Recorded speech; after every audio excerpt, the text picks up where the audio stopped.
Bonjour à tous. 2014, année décisive pour les 327 communes de la Loire. Nous voterons les 23 et 30 mars prochains pour les élections municipales. Et TL7 entre en campagne avec son partenaire l'Essor Affiche.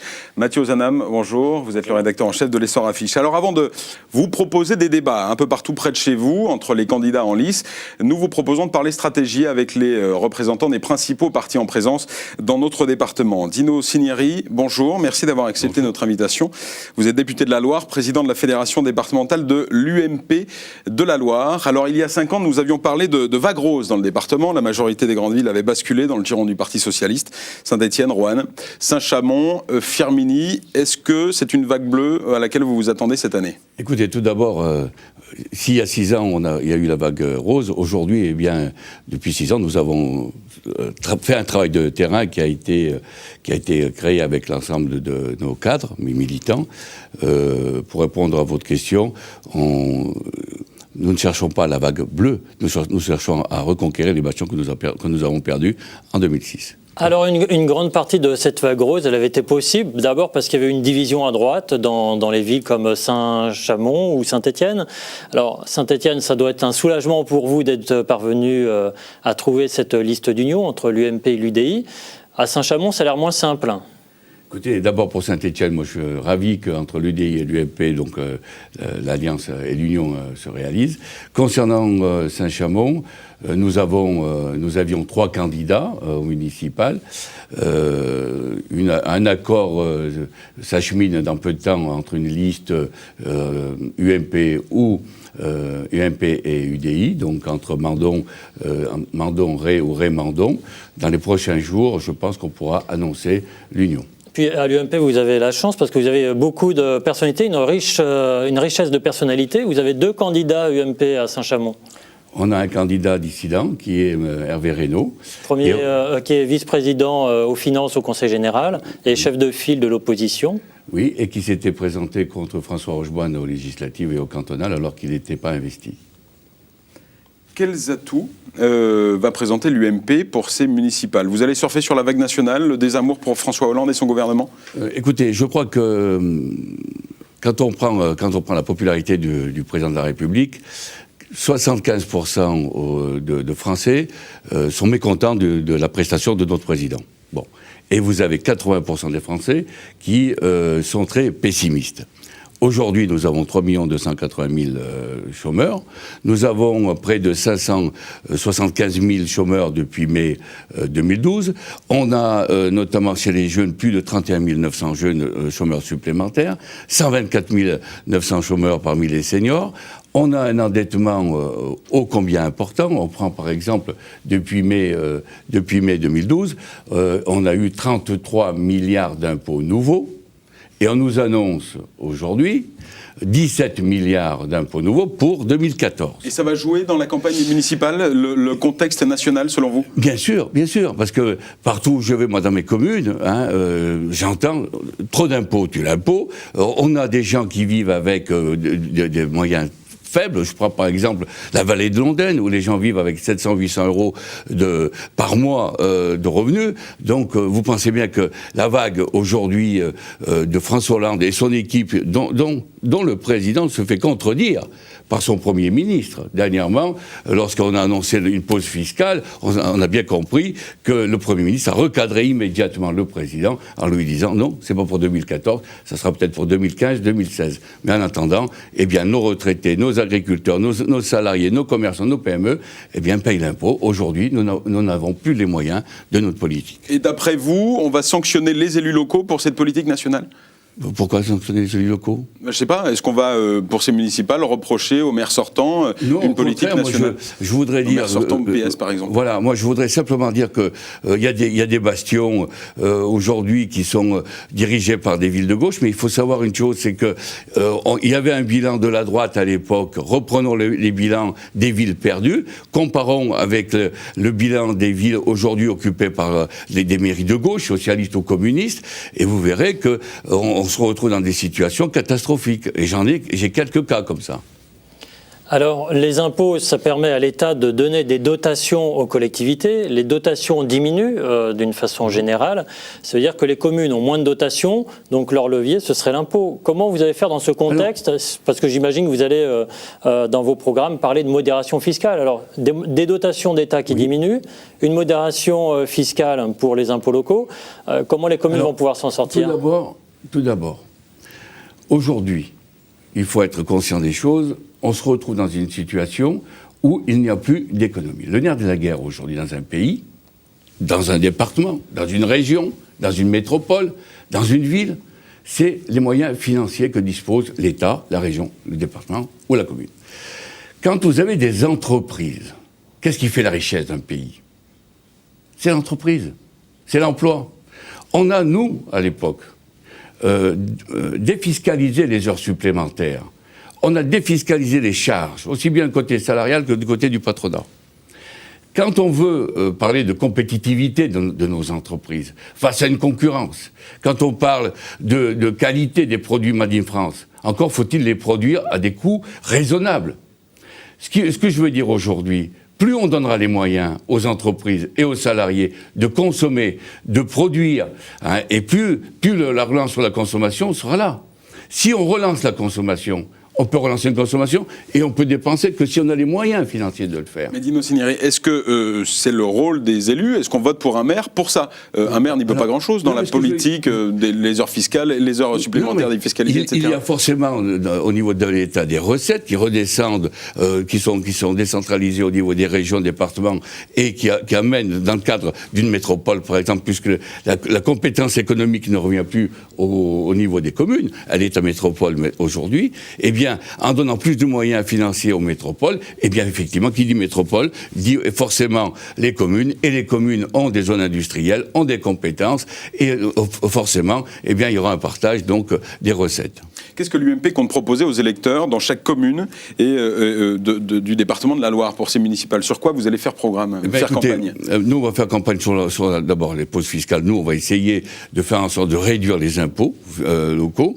On va essayer de développer l'économie en implantant des entreprises, et c'est pas le rôle du maire, certes, mais quand on a des élus qui sont à la tête d'une commune et qui souhaitent apporter un soutien aux entreprises. Nous, dans la vallée de l'Ondaine, regardez, on est touché par le chômage, on est touché par l'économie. À Péram, au Berduval, on a eu Forgital il y a peu de temps. Bon, eh bien, il y a eu des démarches qui ont été faites à la fois avec les élus, les chefs d'entreprise, les partenaires sociaux, pour essayer soit de créer des emplois, soit d'amener d'autres entreprises et défendre l'emploi qui malheureusement se perd dans notre département et dans notre vallée. Est-ce que la sécurité est l'un des autres thèmes que vous allez traiter, ou est-ce que le Front National va avoir un boulevard devant lui? Vous savez, le Front National n'a aucun projet. Ils ont peut-être un boulevard, on le voit aujourd'hui. Je voudrais, si on parle de sécurité, il faudrait ouvrir un peu plus loin. Mais j'aurai pas le temps, on n'aura pas le temps de parler de... Moi, je voudrais dire simplement une chose. On a un ministre de l'Intérieur qui, parfois, se targue d'être le ministre de la Sécurité. On envoie aujourd'hui nos militaires au combat, au Mali, ou en Somalie, etc. On a pu constater encore dernièrement que des Français ont été envoyés, sont partis au Mali pour rejoindre les rebelles et attaquer nos propres soldats français. Et dans les caches de ces rebelles, on a trouvé des formulaires de Pôle emploi, du RSA. Donc on a des Français qui partent en formation avec des rebelles pour attaquer nos propres soldats français. J'ai des articles de presse que je pourrais vous communiquer tout à l'heure. Et on régresse notre armée de 25 000 soldats.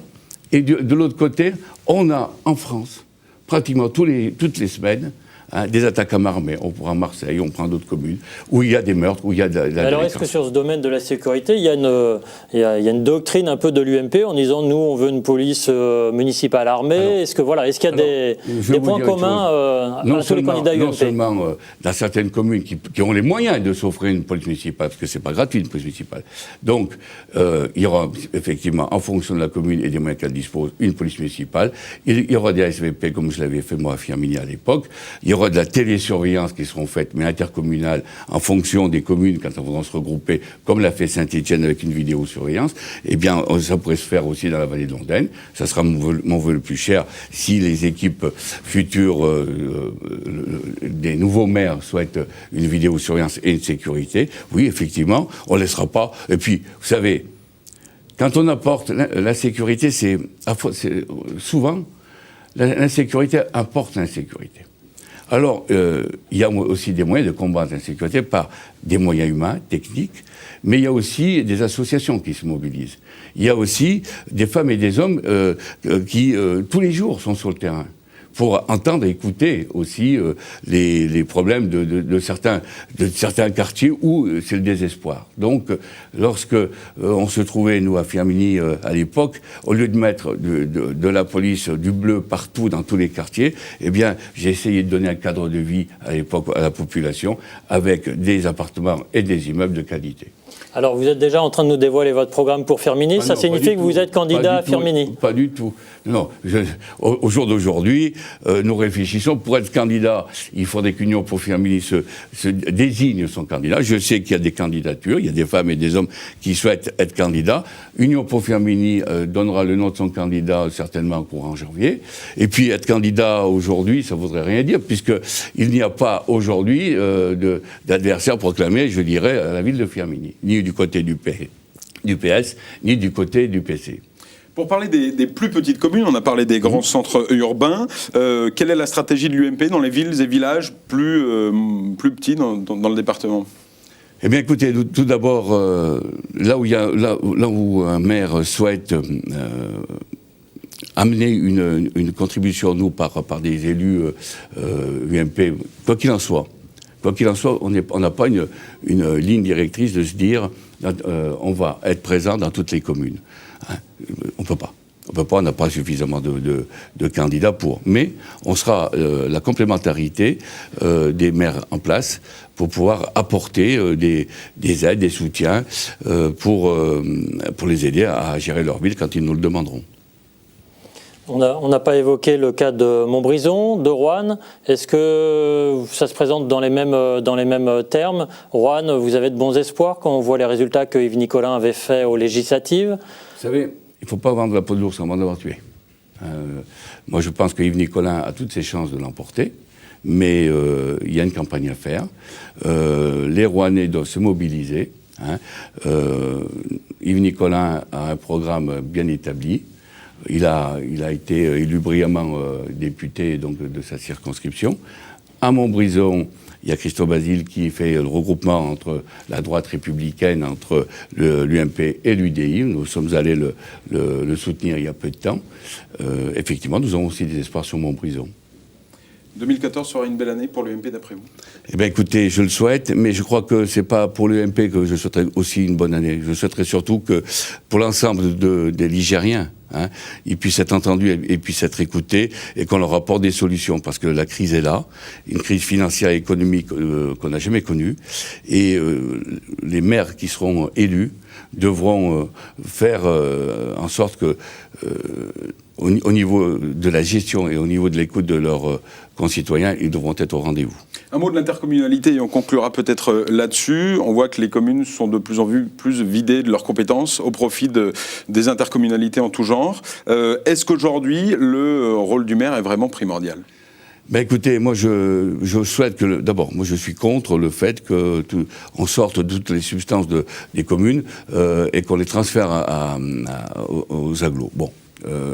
Firminy en 92, mes prédécesseurs avaient souhaité la rentrée à 7e métropole et j'avais voté pour à l'époque, d'accord, mais c'était la compétence économique. Et puis bon, les choses évoluent. Effectivement, les métropoles aujourd'hui prennent le pas sur les communes. Mais bon, aujourd'hui, j'aimerais bien que les maires puissent rester maîtres de leur commune.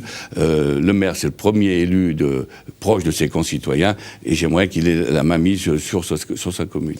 Merci beaucoup, Dino Cinieri. Je rappelle que vous êtes le président de la Fédération départementale de l'UMP de la Loire. Les élections municipales les 23 et 30 mars prochains. Merci, Mathieu. Merci. À très bientôt sur TL7 et dans les pages de l'Essor Affiche.